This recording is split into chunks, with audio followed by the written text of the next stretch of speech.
when the church, when we believe as Christians, right, the Spirit of truth guides us into all truth, that means the church has the authority to recognize truth. And when it recognizes truth, it incorporates that truth into its worldview. Let me give you an example. Yeah, so when the church advocated incorrect truths in the medieval times, what's going on there? So it was ignorant. And in all, because so I'm going to give you a living example. Yeah, a living example would be about slavery. It's there in the Old Testament. It's there in the New Testament. But Christians have always known from New Testament times that slavery is something to be abolished. It's not something that was abolished.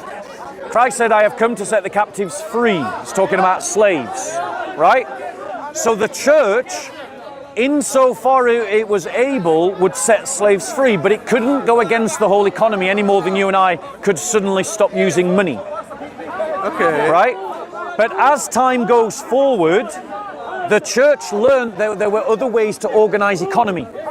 And as it learned other ways of organizing economy, it incorporated those into its understanding of truth so that it could then live out the fullness of the gospel, which was to abolish slavery. So you're saying, that's interesting, you're saying there's a command in the gospel which says, instructs the abolition of slavery. Yeah, Christ himself says, I have come to set the captives free. He's quoting Isaiah. Isaiah is talking about captives. Who were the captives in Isaiah's time? The Jewish people, weren't they? No, they were prisoners of war. They were slaves. Okay.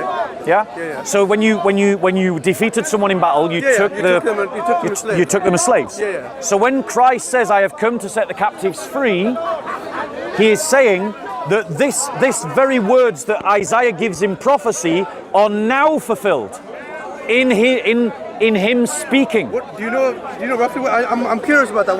That's in Luke. The context? That's in Luke. So the context is Christ goes into a synagogue, and as a guest in a synagogue, he has the right to read from the Torah scroll. He chooses where he reads from, and he reads from the prophecy of Isaiah. And in the prophecy of Isaiah it says that I have come to set the captives free. And then he places the scrolls down and he sits down, and everybody's waiting for him to teach, and he says, in your hearing these words have been fulfilled. So in other words, he's saying that now has come the time when the captives, now has come the time in the Messianic age where the captives, the slaves, shall be set free. And this is just another... Take that literally, like you're saying, if you take the Quran literally, if I take that literally as well, it didn't happen for hundreds of years. Actually, no, it happened almost immediately. Christians started setting captives free. Christians say...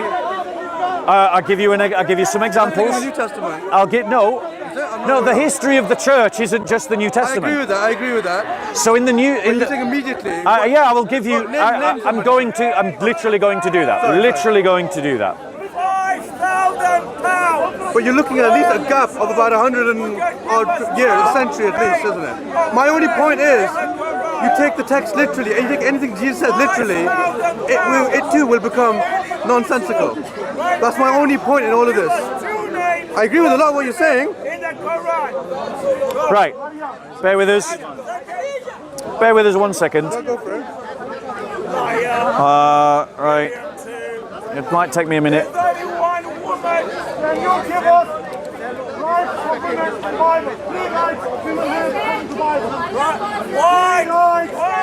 Thing about Google, as you know, it just pulls up everything that's related to the words. Because the reason I don't think it happened literally is because Paul himself commands masters and slaves. Bro, I know the church history. It did happen. Can you name the... Yeah, I'm going to. It'll just take me a second to find them. Sorry, okay. Where is Eve in the Quran? What surah? What surah? What ayah is the name Eve? Allah in the Quran? Show me. I'll give you £5,000 right now. You got a rich friend there. Show me. Show me. Otherwise, shut up and keep quiet. Show me. Right. Show me. Bear with us. Show me the name Eve in the Quran. Eve. Accept all. Where is No, the I've got name? earlier ones than this. I mean, I've got websites that are showing me I saints. agree that saints would have done that. Saint Vitalis of Gaza in 625 AD. Again, yeah, Well, I mean, that's the end of the classical period, so it's still within the classical period. but what my only point is, taking it literally makes Christ, God from you saying, a liar. No, Take it doesn't. Literally. No. Because I mean, if he No. ushers the Messiah in the kingdom. He says, I have come to set captives free. It doesn't say how he does it. Which captive did he say? Literally. No, one I'm second. gonna be, No. Even literally, it still Okay. works. What- Because, what one slave? second, Christ said, I have come to set the captives free. It doesn't say how he does it, does it? I agree. And the way that he set captives free was to inspire his followers to set captives Great free. interpretation. I agree with that. Well, But it goes with the text, and I'm taking it literally. No, you're not taking it literally. Yes, I'm taking it It literally. would mean that Christ himself Yes. would free people. I have come to set captives free. Right. And he does. And he doesn't do that, though. No, he does. He sets us. dies He three days sets us later. free from slavery to sin. I love that. He sets us Wait, free. That's brilliant. He sets us free from the dominion of the devil. I agree with all of that interpretation. Great. But you're not taking it literally. No, I am And taking it you're literally. being intelligent doing I'm that. taking it literally. Christ said, I've come to set the captives free. He doesn't define the captives, and he doesn't define how he sets them free. Which means Wait, that, you which earlier means said that, captives were which slaves. means that, when the church, inspired by the Holy Spirit that guides them into all truth, reads the words where Christ said, I have come to set the captives free, the church understands that it must liberate slaves, and it does. And there is a great history of the church setting slaves free. I probably will agree with that, but let's rewind 10 minutes ago when you said in the context, I have set captives free. You refer to that as slaves, i.e. prisoners of war. Now, you've morphed it into more than that, and I agree with that. Paul talks about slave and don't be a slave to sin. I completely get it, but you did not take it literally. All I would ask is you just apply the same common sense to the Quranic text as well. That's my point of view. So hold on one second. Except that isn't what I did. Even in our conversation, I limited it to those things that are concerned with divine stuff, divine religion. The Quran is making the claim, not me. The Quran is making the claim, not you. The Quran is making the claim, not Muhammad, that it gives a detailed exposition of all things. And I'm pointing out the inconsistency of the Ahmadiyya, because you criticize all the other Muslims in the park for accepting hadiths that talk about killing apostates. Correct. Because you say it's contradicted directly by the Quran. Correct. But the Quran contradicts the idea of hadiths in their entirety. So again, In their entirety. what I would say to that again would be Muhammad, many times when revelations came to him, he would explain those texts. Go on. If he had your understanding, he would not be explaining anything. All he would simply say is, it's a detailed exposition, shut up, take it whatever it is. But no, he didn't do that. He did not have your interpretation. It's your interpretation. I will criticize it, but you're entitled to it. But Muhammad himself disagreed with you. He did not understand that verse to be like that. Right. He explained the Quran in many places. If he took your interpretation, he would not explain it. He would say it's detailed enough. And here's my final reason. Go on. Let's draw this to a conclusion. Let's do it. We're going. Because inspired by Christ's teachings about setting the captives free, King Ethelbert of Kent was a Christian king of Anglo-Saxon Kent who issued a law code called the Laws of Ethelbert, which abolished the practice of slavery in its entirety. In its entirety. This is before Muhammad instituted slavery in the Quran. What year is this, sorry? King? This is in 590 to 616. So that's before Muhammad died in 632. He was contemporaneous to Muhammad. So while Muhammad was instituting slavery inside the Quran, Jesus inspired a king of Kent in England to abolish slavery completely. Let me answer that. Give me if I can answer that. Firstly, my only criticism when you said Christ saying I've come to abolish slavery is if we take the literal reading, it becomes nonsensical. If you take the expanded meaning, the non-literal, whatever you said is completely true, and I commend you for that. However, to say that Muhammad came to institute slavery, the Quran has so many instructions about freeing slaves. Great, so he does institute it then? Freeing the slaves. No, he institutes slavery because yes. where is the Quranic injunction to abolish slavery? Show me. There's many, no, there isn't. There isn't, exactly. But Muhammad, wait 1 second, but Muhammad gives laws about how you treat slaves. Correct. Right, so he has instituted slavery in Islam.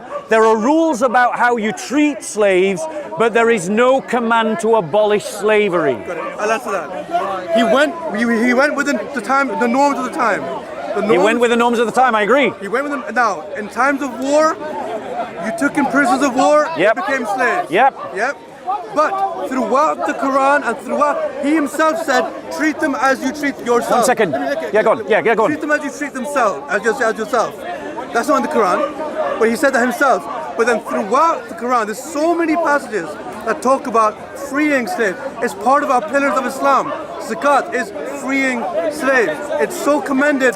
It's more commended. Great, I accept that. I accept that as a Muslim, you have an institution of slavery in the Quran in which you are instructed to free slaves. Yes. But you are also instructed in the Quran that you can take slaves. Remember those that your right hands possess. And he said that this was the norms of the time. And he was right. It was the norms of the time, except in the Christian world.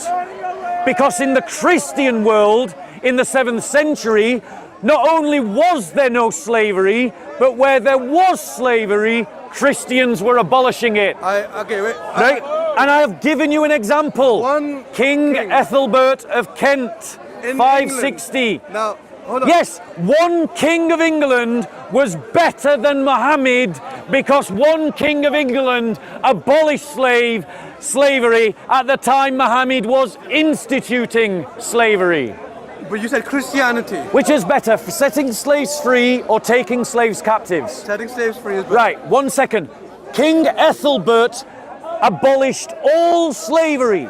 On the question of slavery, is King Ethelbert better than Muhammad? Let me go into that. By your logic. No, I want to go into who's king. Let's do this step one. No, king who? King Ethelbert of Kent.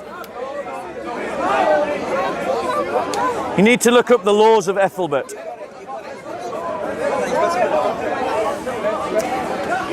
So you all heard him say that setting slaves free is better than taking slaves captives. King Ethelbert set slaves free. Muhammad took slaves as captives. According to his logic, who is the better ruler? The Christian King Ethelbert or Muhammad? That's one thing he just did. There you go. And who inspired King Ethelbert to set the captives free? Jesus. By saying these words, I have come to set the captives free. Isaiah 61:1. Exactly. So in other words... No, second. You're taking one example. No, I have others. No. King Ethelbert had 500 years. Christianity had 500 years until from that instruction, until one king gave the instruction. But before that, they had 500 years in which they had power. They had the entire European continent, yet none of them took that as text. They Wrong. had 500 years to instruct. Wrong. But I'll take Wrong. an example. I'll give you other examples. History, there were so many. There's instructions by inspired Paul. If that instruction was to free the captives, surely Paul, who had authority over his churches, would have instructed the masters to free their slaves. He would have instructed Philemon to free his slave. He pleaded to him, but he didn't instruct him. Paul does not understand that text as you did. Now with Islam, we have it. It takes time. You can't, like you said, abolish it straight away. You know that as well as I do. So I'm going to let you finish. It takes a bit of time. I'm going to let you finish. I've said my piece. I'm not going to waffle on. Okay, so the point is he's wrong. He's wrong. The fact is, slavery was abolished in the Roman world by the 6th century. I said that. It was I gone agree. before Islam. It was gone in the Christian world. Let me check that out. You know who introduced slavery to Europe again after the Christians had abolished it? Islam, when they invaded in the 7th century. They reintroduced slavery to Spain and Portugal. They were the ones that reintroduced the idea of slavery. Let me give you another example. I want you to back up. Let me give you another example. No, you said slavery. One second, let me give you another example. King Louis of France, 1289 to 1316. So whilst the Islamic world was rampantly raping and taking slaves across the entire world, King Louis of France, known as Louis the Quarrelsome, abolished the practice of slavery in France in 1315. This was accomplished through the Ordonnance de Louis X, which declared that all slaves in France were freed by royal decree. When was that, sorry? That was in 1289 to 1316. That's 1,000 years after. It takes time. And it's still better than Islam. It takes time. Has the Muslim world abolished slavery? Well, there's no slaves in the Muslim. Yes, there are. I would disagree Yes, with there that. are. The Quran says. Where can I buy a black slave today? God knows. In the Islamic world. Well, in the same. If I go to Malawi, In the if I same go place, to Chad, I can buy a black child as a slave from a Muslim slave in market. the same. Wait. Who introduced slavery in the Middle East again? In the same. In the 21st century. In the same country. ISIS. I would be. We don't need to talk about ISIS. I'll be killed there quicker than you will. Okay. Yeah, I know you know will. that as well. So, it takes time. Now, it does. The Quran. You can't say that the Quran advocates it. The Quran explicitly says slavery is only be taken in times of warfare.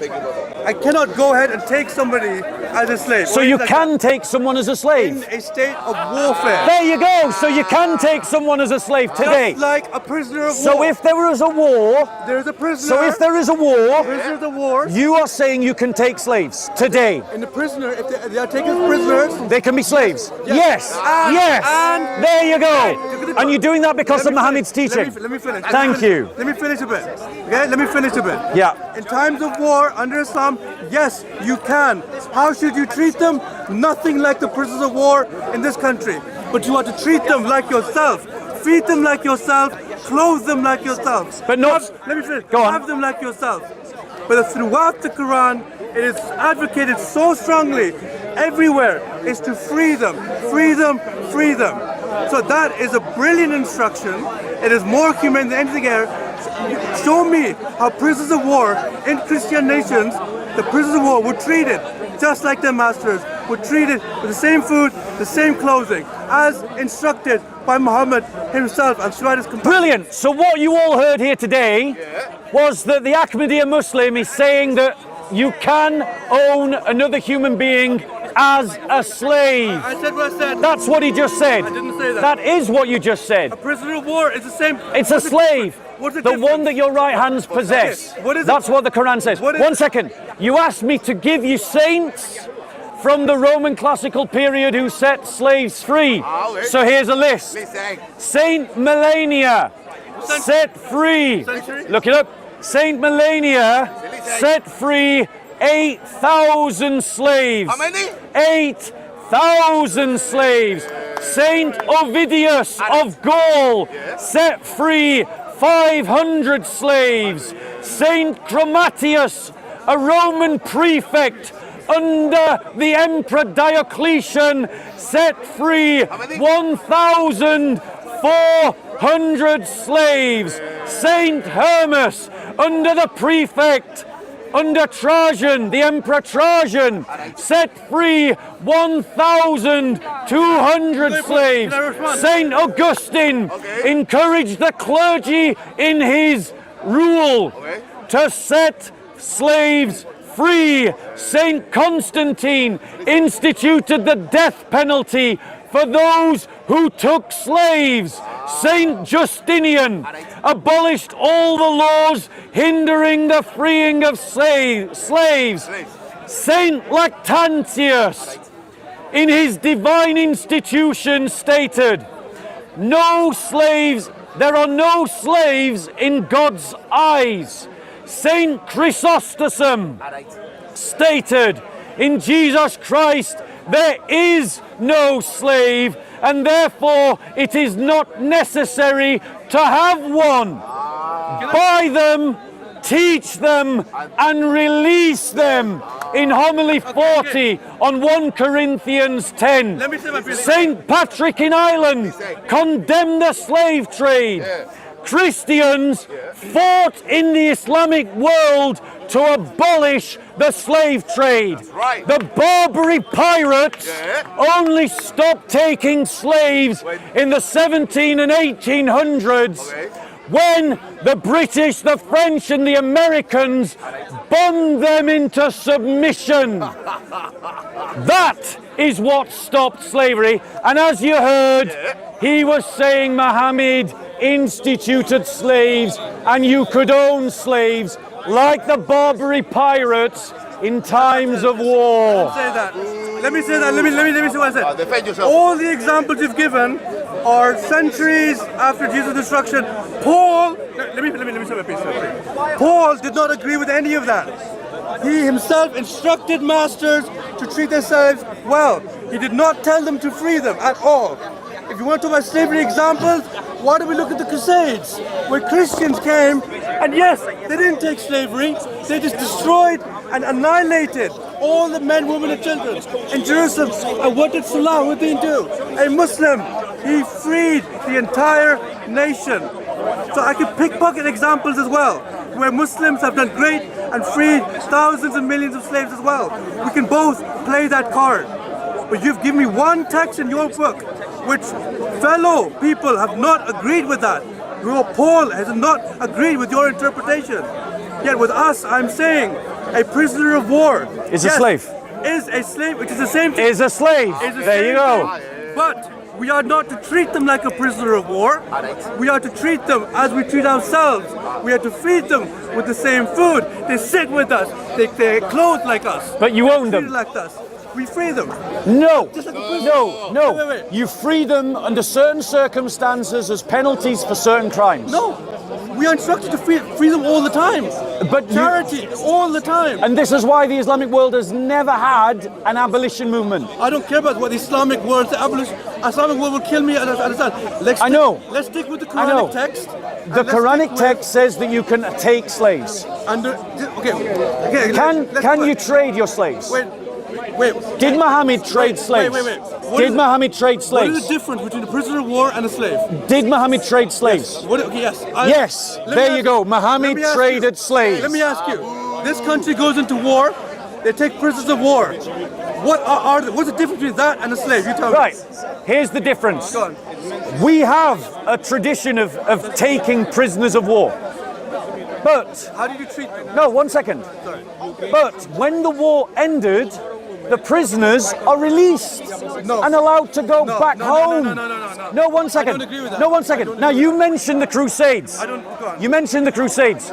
The Crusades were a response to 7 centuries of Islamic aggression.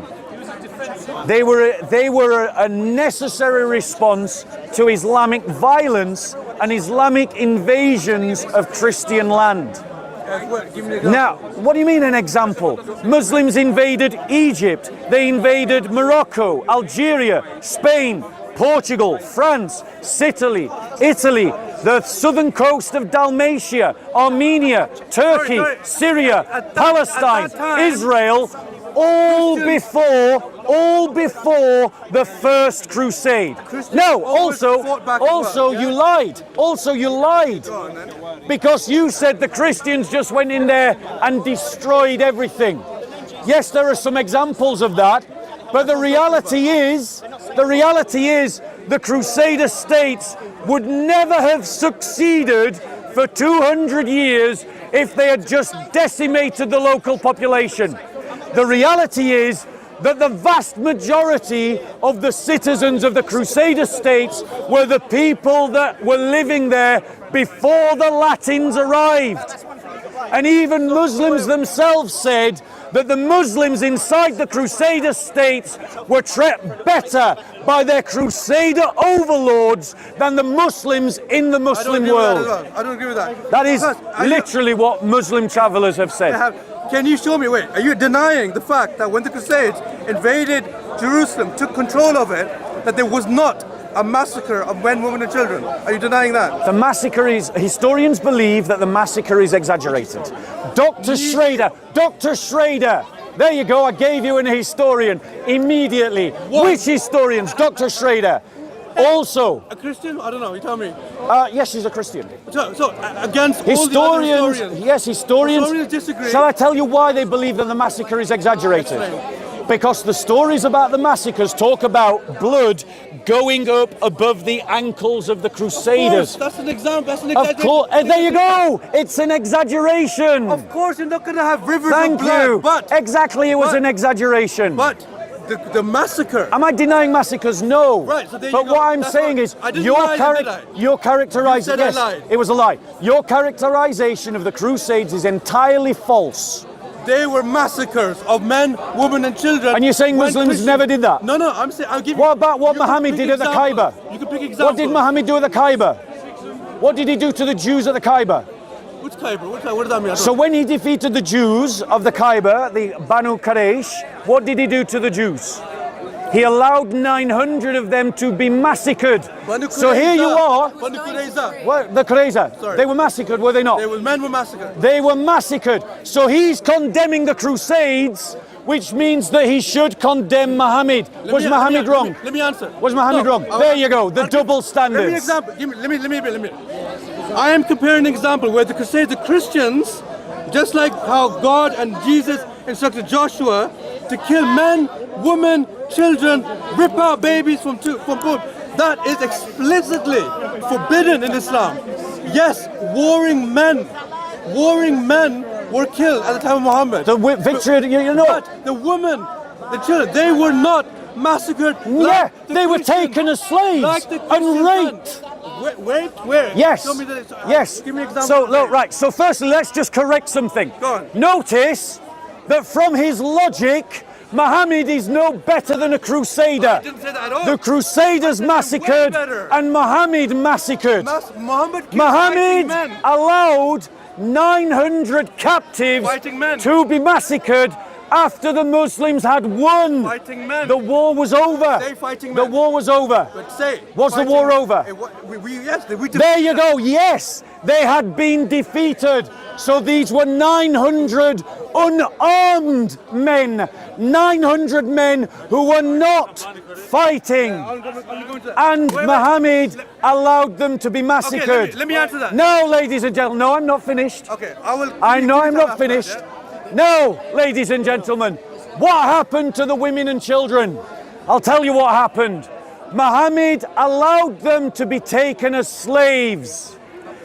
One of those women was taken by one of the companions of the Prophet as a sex slave.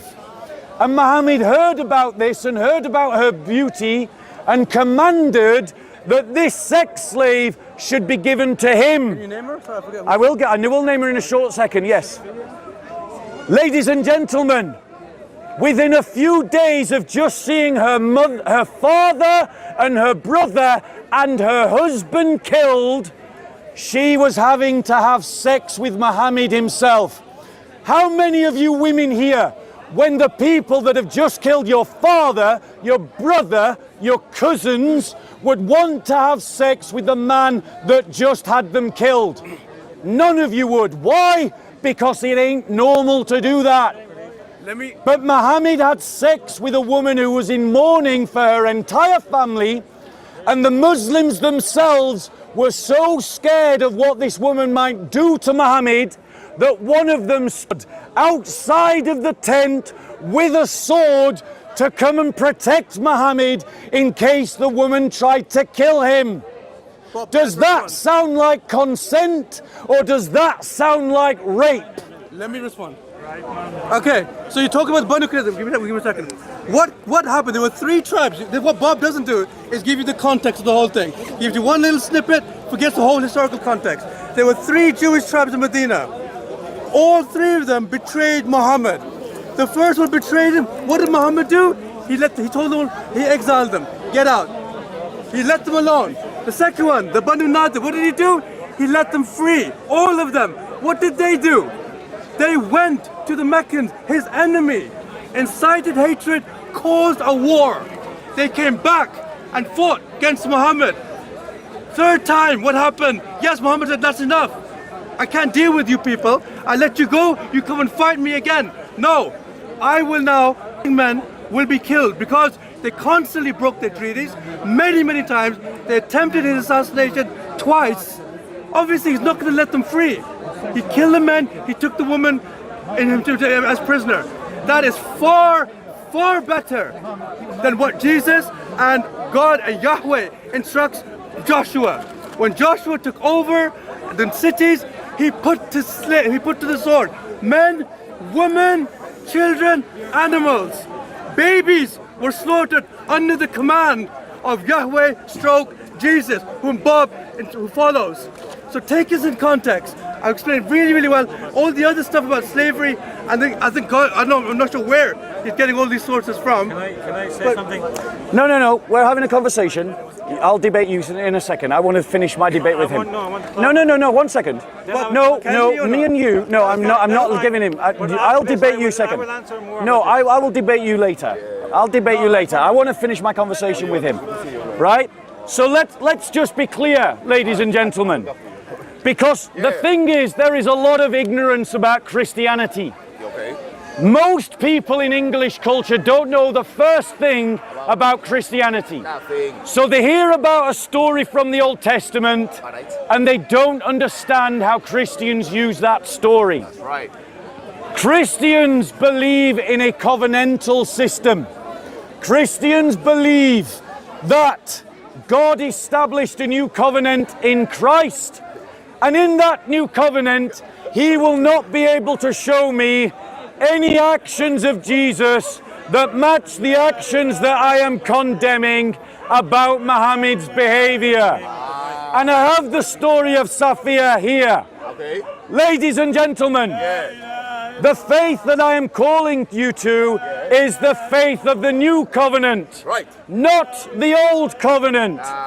And in that faith, ladies and gentlemen, there is no action where Christ rapes a woman that he's had as a slave. No way. But Muhammad rapes a woman that he has just taken as a slave.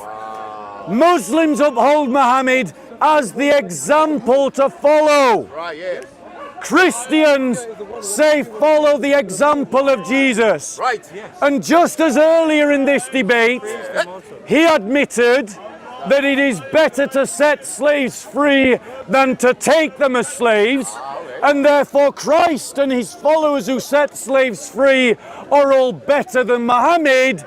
Well, I would suggest to you that it is better not to take slaves and rape them than it is to take slaves and rape them, and that is what Muhammad did to Safiya. Remember, her entire family had died. He's throwing out this Old Testament passage because he can't put a scratch on Jesus. But I'm not appealing to the prophets before Muhammad. I'm talking about Muhammad himself and saying Muhammad is a worse example than King Ethelbert, a worse example than King Louis, a worse example than Saint Ovidius, all of whom were inspired by Jesus Christ. Go on. Okay, so fair enough. Jesus did in the past advocate the murder of men, women, and children. In the past, he changes it in Joshua. He says it very clearly to Joshua. He instructs it very much. But then what happens in the end times over here as well? Your same Jesus will come, bring the sword, and he'll annihilate everybody in the book of Revelations. Would he not? So there is no concept of a peaceful, there is in his time where he had no power. But it's different. When you have power, then things will change. Regarding Safiya and this prisoner of war, we've gone through that many times. In fact, when you read the whole story about Safiya, the narrations which he himself also takes on board, talks about her having dreams of marrying an Arab chieftain, of a moon coming to her lap and married. She praised him. She stuck with him all the way through. Now there are examples of women. Exactly, he did not. I'm going to make it very explicit. He did not rape her. There was another example where he married a woman, and when he went to her, the woman said, "I seek refuge with God from you." Immediately he backed off, and he said, "You have accepted. You've taken refuge from the greatest of the Lord. I accept," and he divorced her straight away. So there are many examples of this. It was at that time she accepted it. What happened? She was a prisoner of war. She stuck with him. She praised him throughout their relationship, even before the relationship as well. So this is just some of the what I would say. Can I reply to that? All in context. So he tried to give you the context. Yes. He tried to say that she was a slave, a prisoner of war, who ended up sticking with Muhammad and ended up praising him. What choice did she have? Her father had been killed, her brothers had been killed, her uncles had been killed. She was alone in the world. There is a well-known psychological condition, Stockholm Syndrome, which is when you have been with your captor for a very long time, you start to identify with your captor. Let me just read the source from the History of Al-Tabari, as published by the State University of New York Press, Volume 39, as translated by Ella Laudasseron.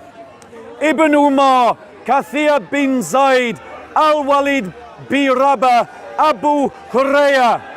While the Prophet was lying with Safiya, Abu Ayyub stayed the night at his door.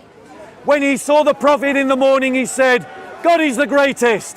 He had a sword with him, and he said to the Prophet, "O Messenger of God, this young woman has just been married, and you killed her father, her brother, and her husband.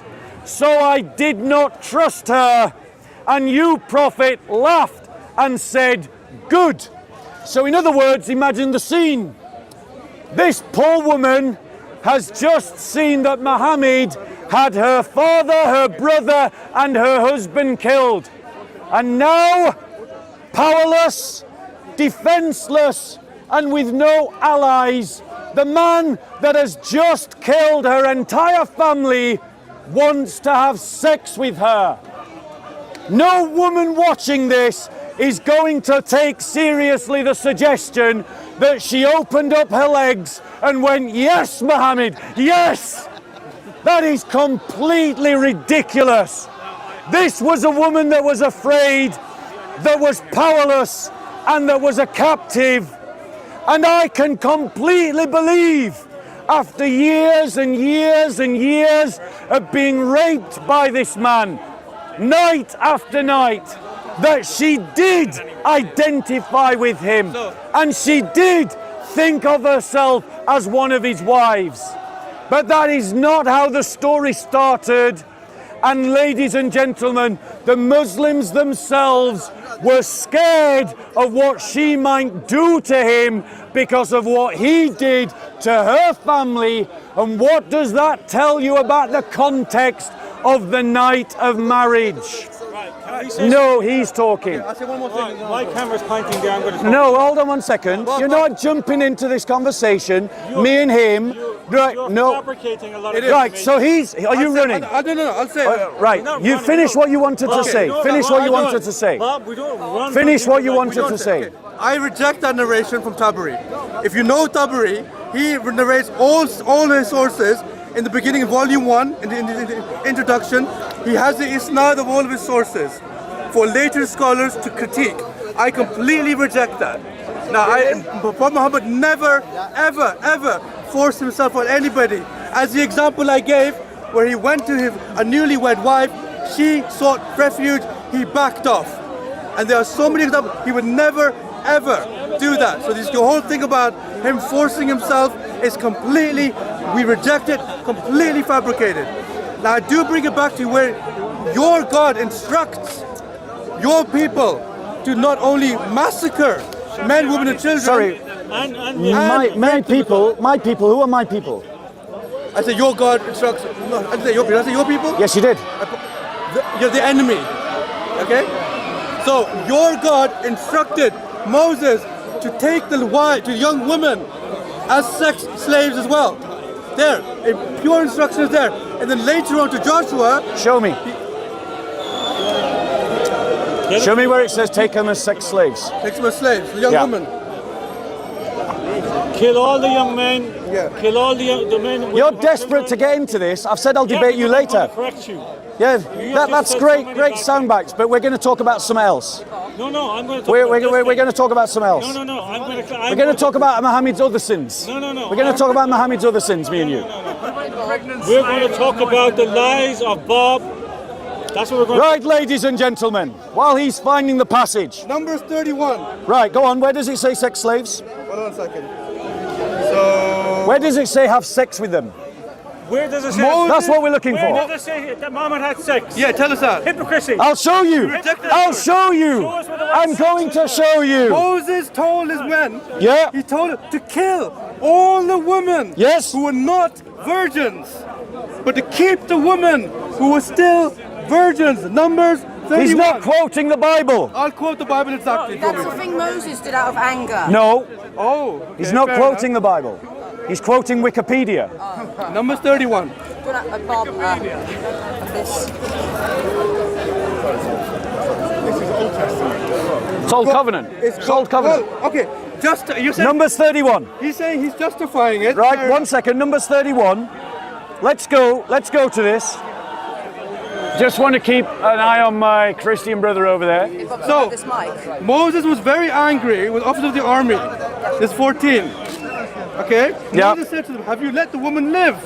Behold, these cause problems. Therefore kill. And then, Wait, let's go to the passage. Let's go to the number passage. 17. Where are we going? Numbers 31 or number 17? Numbers 31, verse 17. Right, let's go there. 1 second. Numbers 31. No, numbers, yeah? Numbers Now, notice, ladies and gentlemen, how Numbers. they cannot defend Muhammad's behavior. Alhamdulillah, we defending him. They cannot defend Muhammad's behavior. Congress to defend They him. are giving no justification to what Muhammad did. They are simply 31. trying to change the topic to the Bible. No. We are comparing And it. I want him to show me where any Christian has used Numbers 31 to practice sexual slavery. Yes. Show me. Which Christian history. did that? Go through Which history. Christian did that? Go through history. Yes, go on, show me one. You say yes, and you say go through history, so give me an example of a Christian king that established sex slavery, quoting Numbers 31. Name one. Name one. If you go to America, I'm going to answer you. When you go to America, when they enslaved black people, they quoted the Bible to oppress them, to have sex with them.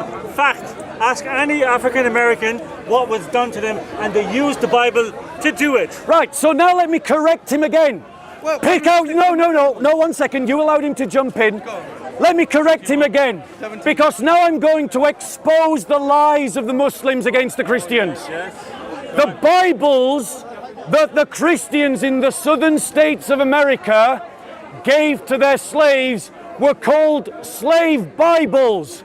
Go and Google that word, slave Bibles, America. They were still The Christians. Bibles, Christians the lied. Bibles, Christians the lied. Bibles that were given to the slaves were deliberately edited. Prove that. To take verses, I will. To take verses out of the Bible that can inspire the slaves to seek their freedom. Ladies and gentlemen, notice he's not even listening. So now I will prove it. Numbers 31. Now I will prove it. No, No, you allowed him to jump in. He asked me to prove it, so now I'm going to prove it. book of Exodus. Now I'm going to prove it. Right? There's no Right, Exodus. let me answer to this. No, I'm going to prove it. No, let me answer this now. Right? So he didn't tell you that, did he? No. He didn't tell you Right. about how these Bibles were edited Right. because the slave owners were fearful that the Bible might inspire the slaves to pursue their freedom. Right. So He now- didn't tell you that. So now, what Bob has proven is how Christians lie. How Christians... All Christians, They were Christians. everywhere. They were Christians who lied and who edited their Bible to enslave and have sex with black people. That is Christianity, I'm afraid. That is Christianity. And he has just proven it. He has just proven white Christians in America deliberately wrote slave Bibles to enslave black African people in the name of Jesus. That's what they did, in the name of Jesus. That's what he's trying to show to you. Bob's ancestors, who may have been slave owners, deliberately done this. There you go. What more evidence do you want? Now let me prove it to you. I know what they did. Ladies and gentlemen, It is irrelevant. think about the logic. Christians Think lie. about the logic. Now he's triggered. He's forced his way into a discussion despite my objections. I didn't And now force he's my way. triggered because he doesn't want to let me speak. Oh. Think about the logic. The slave owners had to redact, edit and remove passages from the Bibles that they gave to their slaves. They did it in their Why history. did they Edited, do that, edited. ladies and gentlemen? In their history. Notice his Edited rudeness. even today. Notice how triggered he is that he can't let me speak. Can you What does that tell you about the Bible? It Edited, tells you about the edited, Bible, edited. that the Bible inspires the liberation and the setting free of slaves. That's what it tells you about the Bible. And ladies and gentlemen, he created the Truman-Keown fallacy. What's the Truman-Keown fallacy? The Truman-Keown fallacy is when you say that the believer defines the religion and not the book. If I said Muslims are killing apostates because of the books of Islam, he would say that they're not following the book. He would say that they are ignoring the book. But yet, he has just reversed the logic when he is applying it to Christianity. He's saying that the Christians, not the Bible, defines the reality. Let me talk about the slave Bibles. What is notable about the slave Bible is not just its rarity, but its content, or rather, the lack of content. It excludes any portion of text that might inspire rebellion or liberation.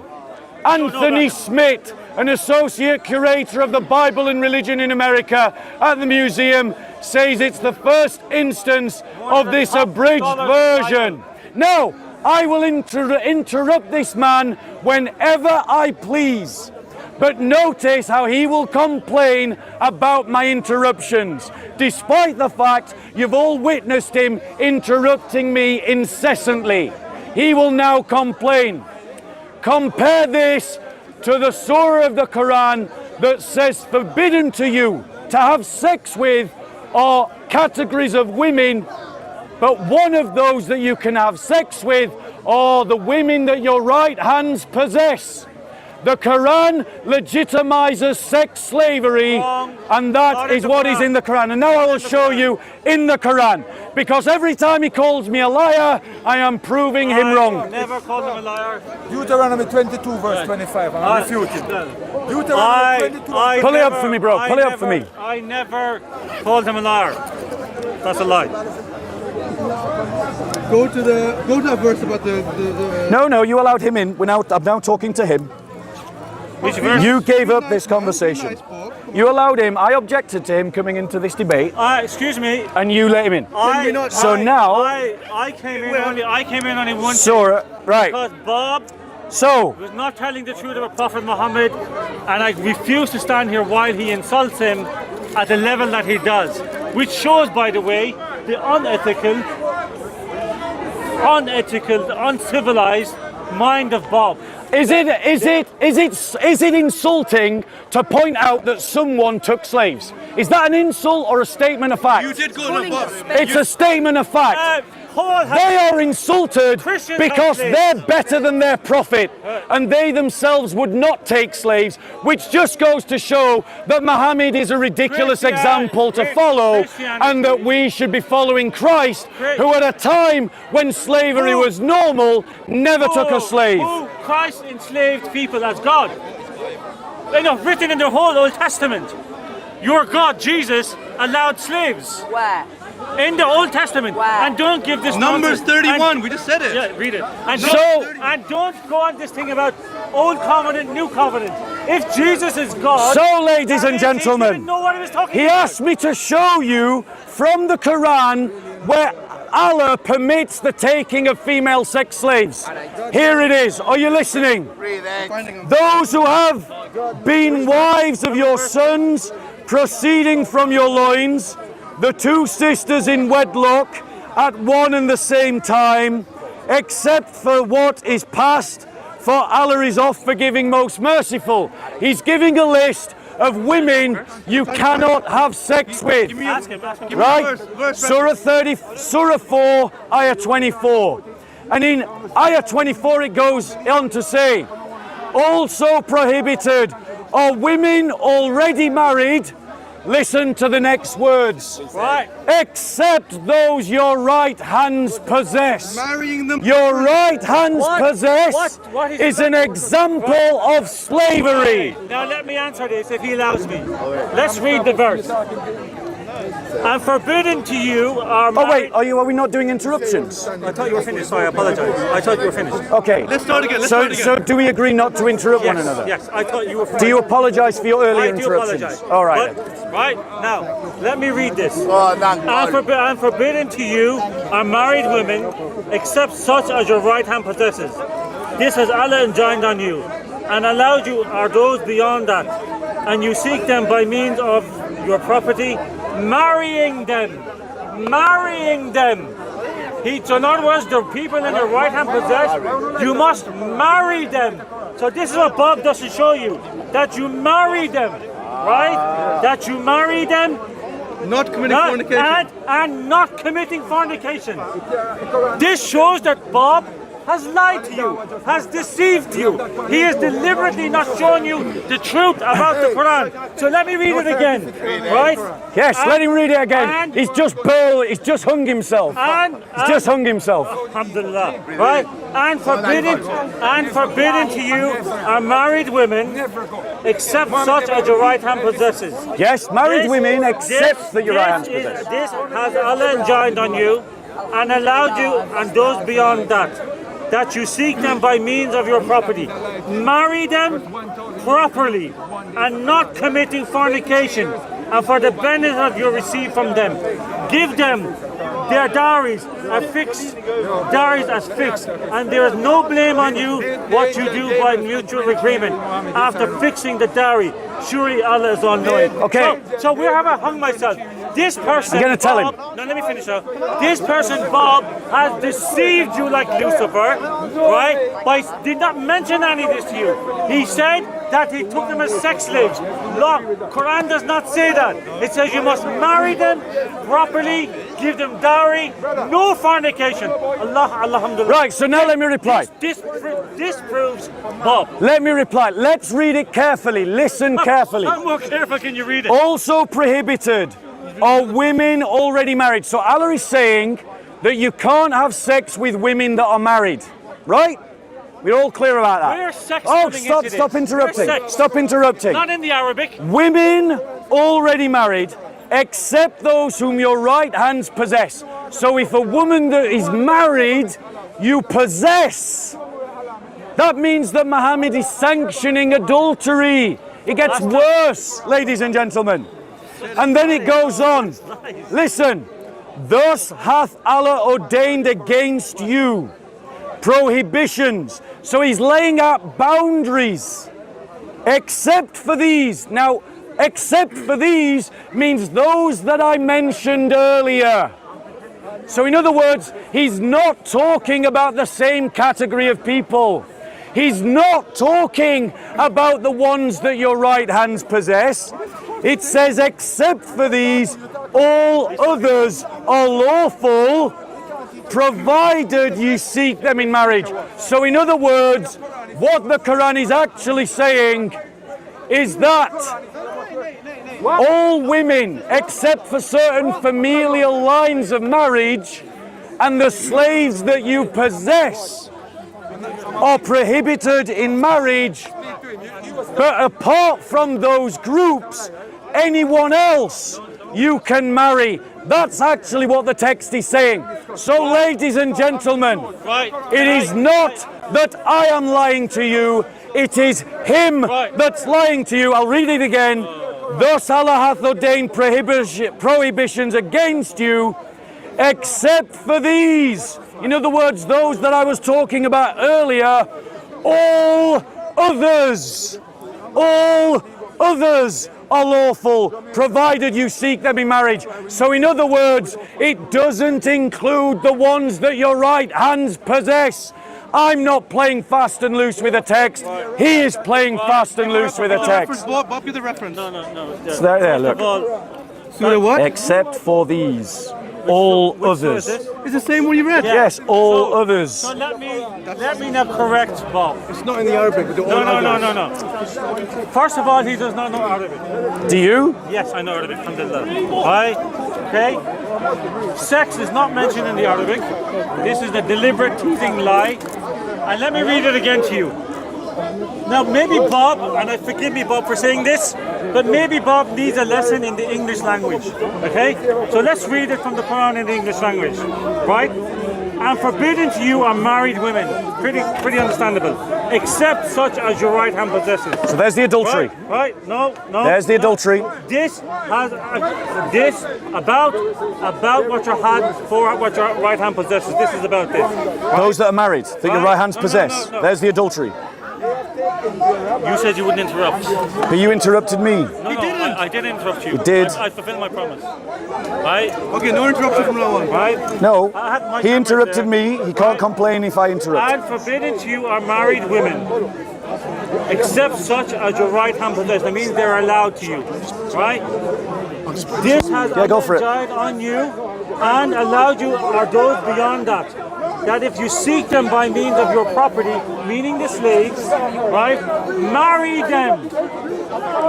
Your property, meaning meaning those who are in your right hand possesses, marry them properly, right, and not committing fornication. That means you cannot have sex with them. You must marry them.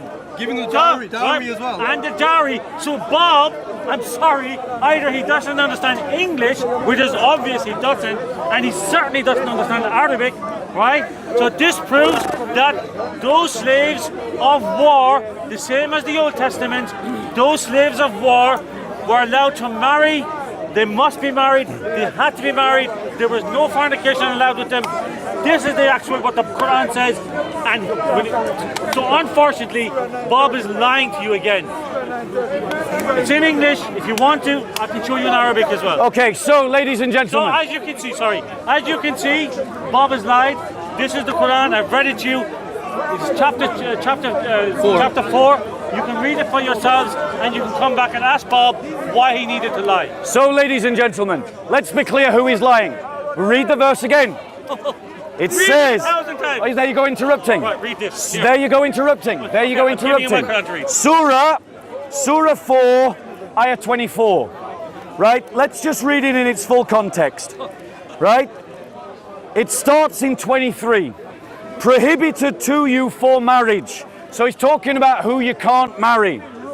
Or your mothers, your daughters, your sisters, your fathers, your mother's sisters, brothers' daughters, sisters' daughters, foster's mothers, foster sisters, your wives, your mothers, your stepdaughters under you, guardianship, born of your wives to whom you have gone in. No prohibition if you have gone in. Those who have been wives of your sons, proceeding from your loins, and two sisters. So it is talking about sex. It's not talking Because about it's sex. talking about those that you go into. The Quran, It is talking about those that you go into. The concept of marriage is connected to sex in Islam. That's true for Christianity, it's true for Islam. It goes on. Wives of your sons, proceeding from your loins, and two sisters in wedlock at one and the same time, except for what is past, for Allah is oft forgiving, most merciful. Then it introduces a break. It introduces a clause. It introduces a new section. It says also prohibited. So in other words, we're not talking about the earlier group. We're now talking about a new group. Also prohibited are women already married. Except, so now it's introduced a new group. And the new group are those that your right hands possess. So in other words, these are married women that Muhammad is sanctioning sex with, or at best sanctioning marriage with, which means that Muhammad is sanctioning adultery in the Quran. Now notice the interruption. It goes on. Thank you, that's what I was asking. Thus hath Allah ordained prohibitions. So in other words, it's talking about what He's already done. The prohibitions against you. And then it says these words, except for these. So in other words, we're now not talking about the same group of people that we were previously talking about. We're now talking about a new group of people. So except for these, and then emphatically it says, all others are lawful, provided ye seek them in marriage. So therefore, it is not me that is lying about what the Quran is saying. It is him that is lying about what the Quran is saying. Bob, I got the Bob, finish. commentary on that bit. Yeah.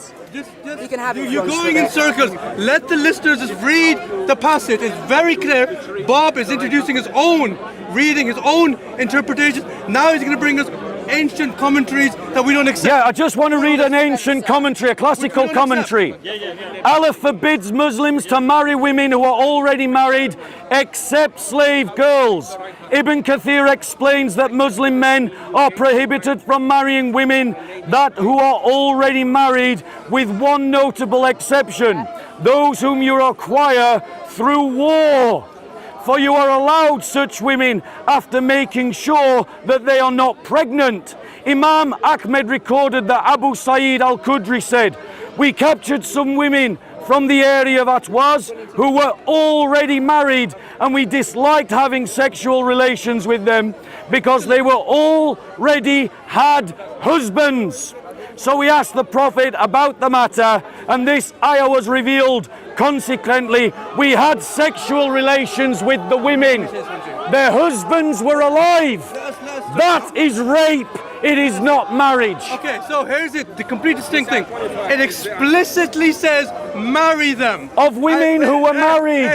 Of women who were married. Outturn. Explicitly says. Bob has read the text. The Critical Quran by Robert Spencer. Oh my God. This man is so ignorant. When I debated with him, he has no knowledge of the Quran whatsoever. You're using this guy as your source? No, I'm using Ibn Kathir and Abu Sa'id. I'm quoting classical Muslim commentators. Either way, and you're embarrassed by it. No, I'm not embarrassed at You're all. embarrassed by it. Hang on. You see? So is it right to have sex with married women? No, let me tell you something. Answer that question. marry them. Is it right to have sex with women who are already married? Is it right to have sex with women who are already married? Because the Quran is saying you can. That's adultery, and these women would not consent, and that's why it's rape. Now, Bob, can I say something? And you won't interrupt. David commit adultery? David Right. moral example? Firstly, Is he a moral example? Is he not a for prophet? Christians? Did David commit adultery and was he forgiven? No, irrelevant. Are you talking? Firstly, let me read it again. Because Bob is twisting and influencing his own opinion on these verses, as they do with the Bible, as the four authors of the Gospels did. Right? He's trying to change the subject, ladies and gentlemen. No. You see, Wants to change the subject. What Bob is? No, I'm not changing the subject. I'm giving a similarity. Right? That's what you do when you have dialogue. Right? First of all, this book of Spencer, who is Mind yourself, uneducated. You can change it around, young man. You're not young enough to understand it. You're old enough to understand. He's allowed to hold it if he wants he to. Can hold it. He's been sarcastic, right? Okay, that's your training as a Christian. God help you, right? So He's just holding a Quran. Why are you attacking him? When you do this, all he's doing is holding a Quran. Isn't that what you did when I was talking? He's criticizing you for doing what he did to me when I was talking. He held up a big passage and held it up there while I was talking. Right. So he's now criticizing you for doing his behavior. So he's criticizing himself. Point taken. Point taken. We don't need to be slapping. We don't need to be slapping. We don't need to be slapping. That's affection. Right. These are not slap. These are not affections. This is a sign of frustration. I know you're losing the argument, but calm down.